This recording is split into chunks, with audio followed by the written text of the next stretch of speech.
ओम शांति। 25 मार्च 2023 के महावाक्य। मीठे बच्चे, यह वंडरफुल पाठशाला है जहाँ तुम्हें ज्ञान सागर पतित पावन बाप ज्ञान अमृत पिलाकर पावन बनाते हैं। ऐसी पाठशाला और कोई होती नहीं।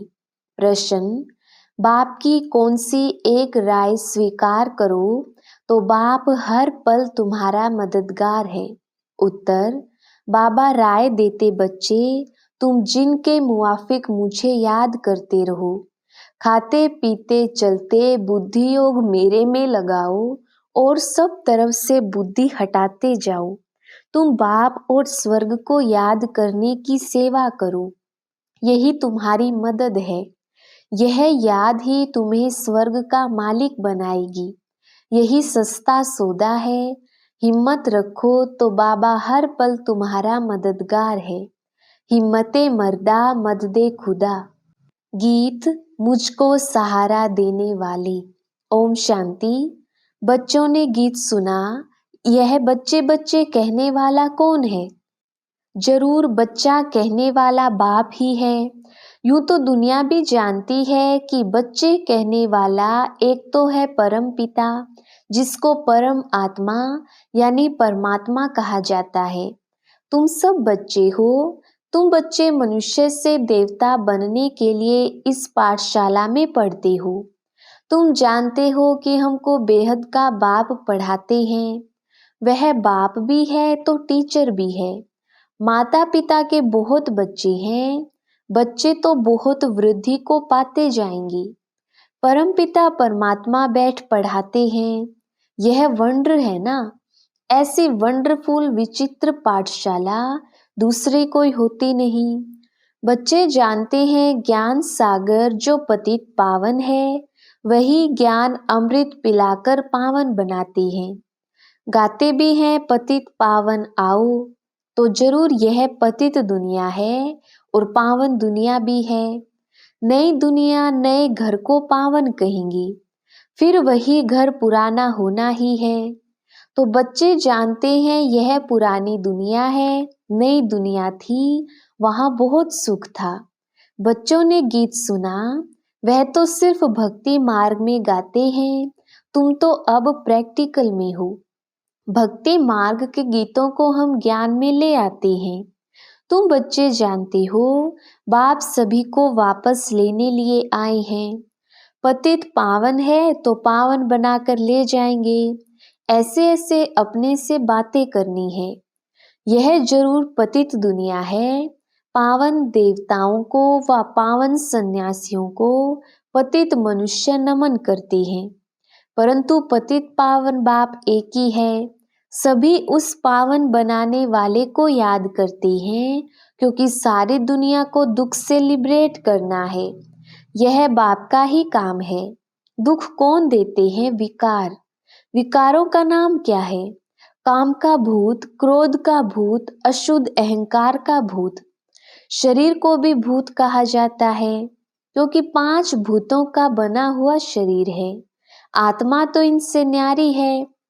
एक शरीर छोड़ दूसरा लेती है। अब तुम बच्चे नई दुनिया भी देख रहे हो और उसके लिए पढ़ते हो। मनुष्य भी समझते हैं विनाश होना है, महाभारी लड़ाई लगनी है, परंतु फिर क्या होगा ये नहीं जानते, क्योंकि गीता के भगवान को द्वापर में ले गए हैं।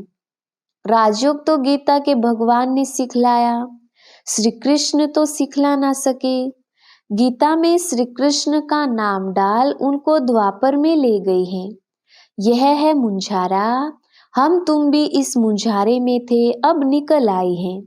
मनुष्य तो दुर्गति को पाए हुए हैं।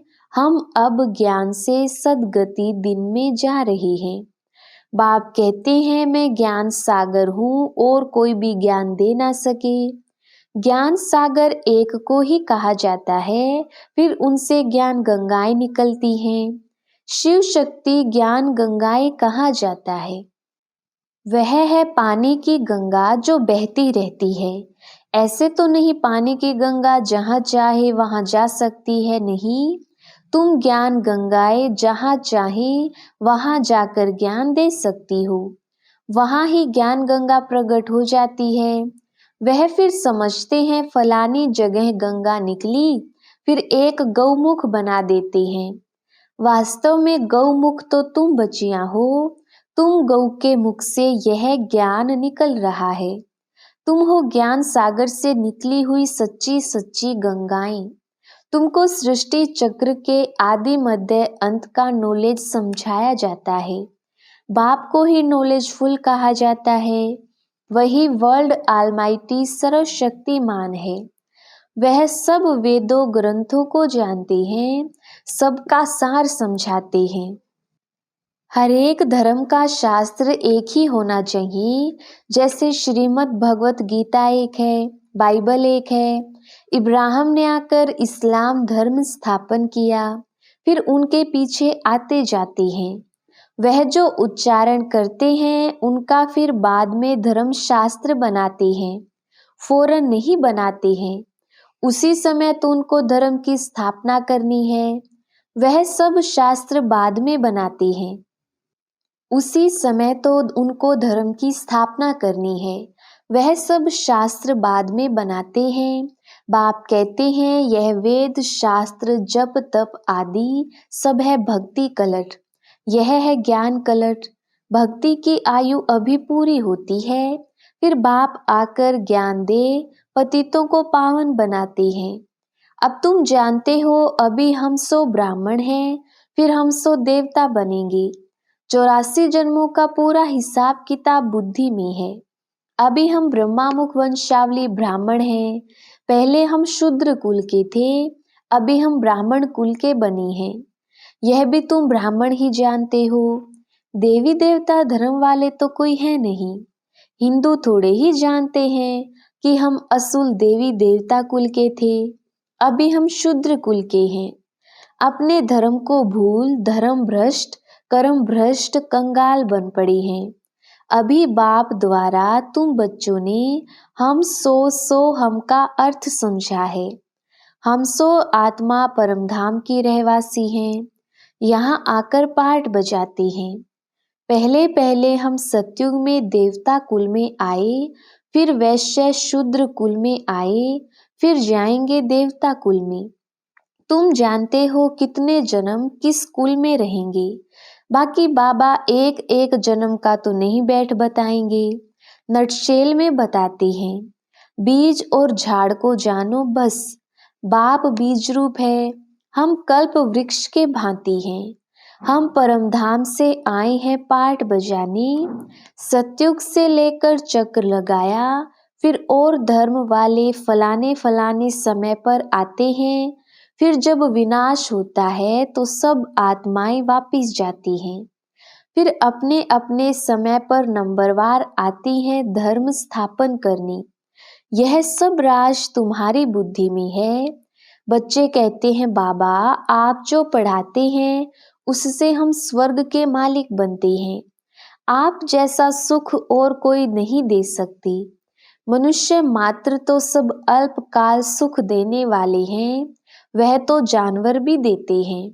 मनुष्य का जीवन तो अमूल्य कहा जाता है। मनुष्य ही देवी देवता बन सकता है। मनुष्य विश्व का मालिक बन सकता है। बाबा आपने जो सुख दिया है वह कोई भी दे नहीं सकता। बाबा आप तो हमको विश्व का मालिक बनाते हैं। आप विश्व के रचयिता हैं। तुम तो सिर्फ बाप को याद करते हो बस, और कोई हठयोग आदि की बात नहीं। तुम बाप के बने हो, जानते हो बाबा नए विश्व का रचयिता है। बाबा परमधाम से आए हैं, मोस्ट बिलव्ड बाप है। सब उनको याद करते हैं। भल कोई भी धर्म वाला होगा, ओ गॉड फादर, हे भगवान व अल्लाह जरूर कहते रहेंगे। बाप कहते हैं मैं सभी को सुख देता हूँ, तब भक्ति मार्ग में मुझे याद करते हैं। अभी फिर सुख देने आया हूँ, फिर आधा कल्प मुझे कोई भी याद नहीं करेंगे। वहाँ माया रहती नहीं जो दुख दे। तुम विश्व के मालिक देवी देवता बन जाते हो तो तुम बच्चों की दिल में रात दिन यह रहना चाहिए, बाबा आप हमको विश्व का मालिक बनाते हो, हम हकदार भी हैं। बाबा नया विश्व स्वर्ग रचते हैं तो जरूर बच्चों को ही मालिक बनाएंगे ना। गॉड फादर हेवन रचते हैं तो फिर हम सब हेवन में क्यों नहीं हैं?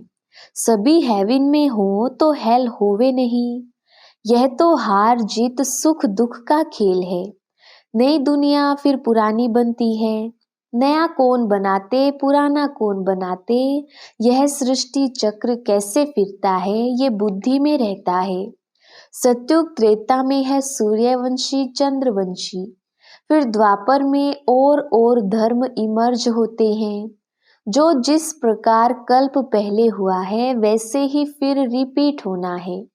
तुम बच्चे जानते हो अभी फिर से सत्युग स्टार्ट होने वाला है। पुरानी दुनिया खत्म हो नई आने वाली है।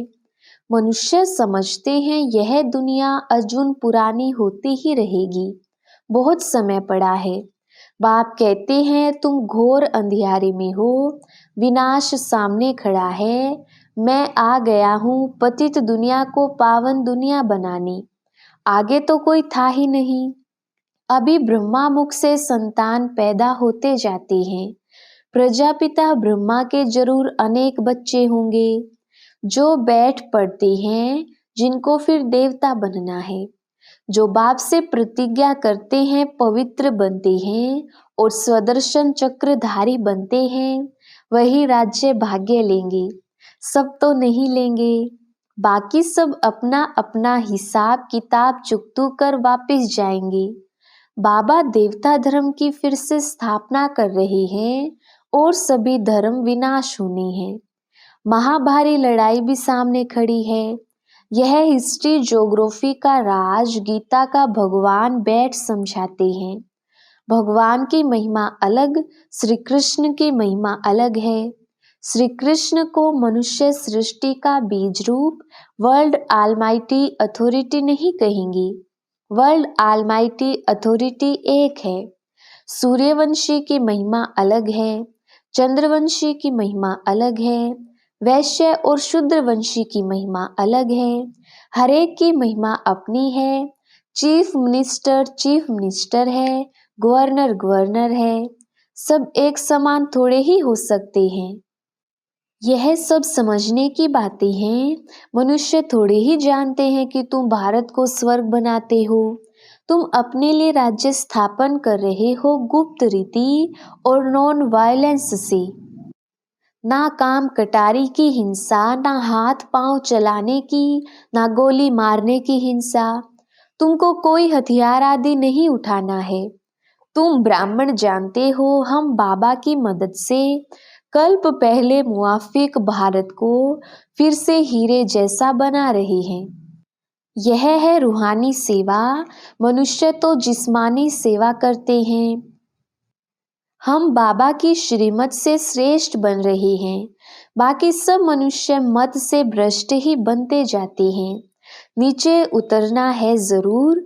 पहले भक्ति अव्यभिचारी होती है, वेरी गुड भक्ति। एक की ही पूजा करते, फिर सेकंड ग्रेड में देवताओं की करते, फिर तो कुत्ते बिल्ली पत्थर मिट्टी आदि 5 भूतों की भी भक्ति करने लग पड़ती। उनको कहा जाता है व्यभिचारी भक्ति। अव्यभिचारी से व्यभिचारी बन पड़ते हैं। अब बाप तुमको अव्यभिचारी योग सिखलाते हैं। गृहस्थ व्यवहार में रहते खाते पीते सिर्फ बाप और वर्षे को याद करना है। मेहनत सारी इसमें है। भल अपने घर जाओ आओ, सिर्फ गुप्त रीति से बुद्धि से याद करो। मुख से राम राम अथवा शिवाय नमः कहने की भी दरकार नहीं। सिर्फ बाप को याद करो। बाबा है गुप्त ज्ञान का सागर। सारे इस सृष्टि चक्र का उनको पता है। उनको कहा जाता है परम आत्मा। यह आत्मा है, इनको उस बाप से ज्ञान मिल रहा है। इन सब बातों को धारण कर और फिर कराना चाहिए। बेचारे रास्ता ढूंढते रहते हैं, जानते नहीं हैं। तुम जानते हो शांति धाम है निर्वाण धाम, जहाँ से हम आत्माएं आती हैं। स्वर्ग है सुख धाम, नरक है दुख धाम मायापुरी। वह स्वर्ग विष्णुपुरी और यह नरक है रावणपुरी। बाप कहते हैं तुम सिर्फ बाप और वर्षे को याद करो बस। अगर बीच में बुद्धि और तरफ चली जाती है तो उनको हटाओ। खाते पीते चलते सिर्फ मुझ बाप को याद करो, बहुत सहज है। समझो विलायत में कोई रहता है, उनकी मेम साहेब हिंदुस्तान में है, तो दूर रहते भी उसकी याद बुद्धि में रहेगी ना। हम भी कितने दूर हैं, परंतु बुद्धि से बाप को याद करना है, जिससे बहुत सुख मिलता है और सबसे तो दुख मिलता है। मनुष्य मनुष्य को कभी भी सदा सुख नहीं दे सकता।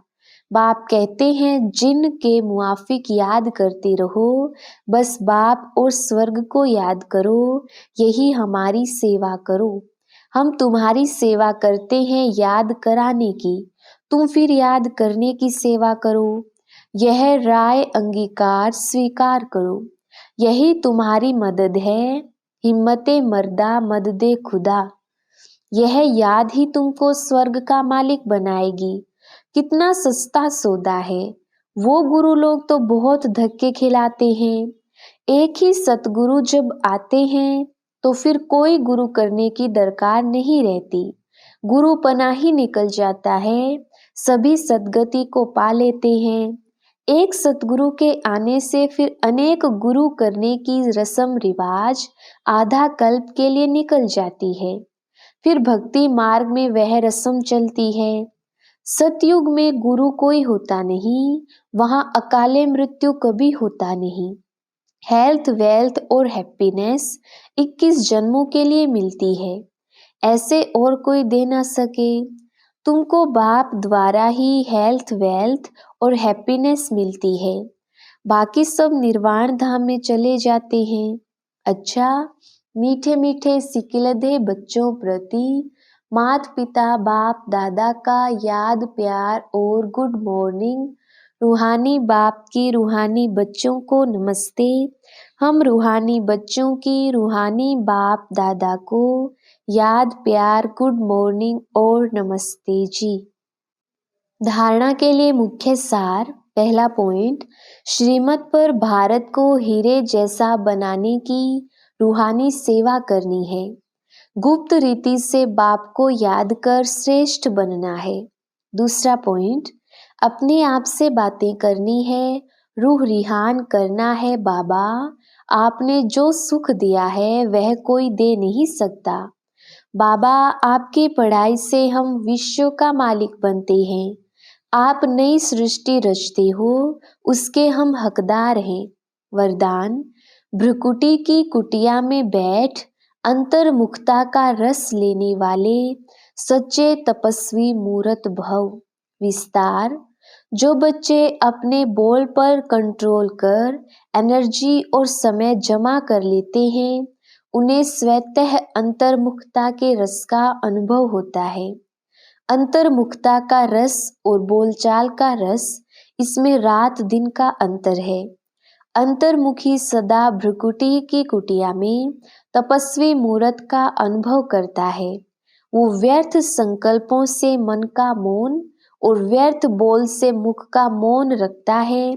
इसलिए अंतर्मुखता के रस की अलौकिक अनुभूति होती है। स्लोगन, राजयुक्त बन, हर परिस्थिति में राजी रहने वाले ही ज्ञानी तू आत्मा है। अच्छा, ओम शांति।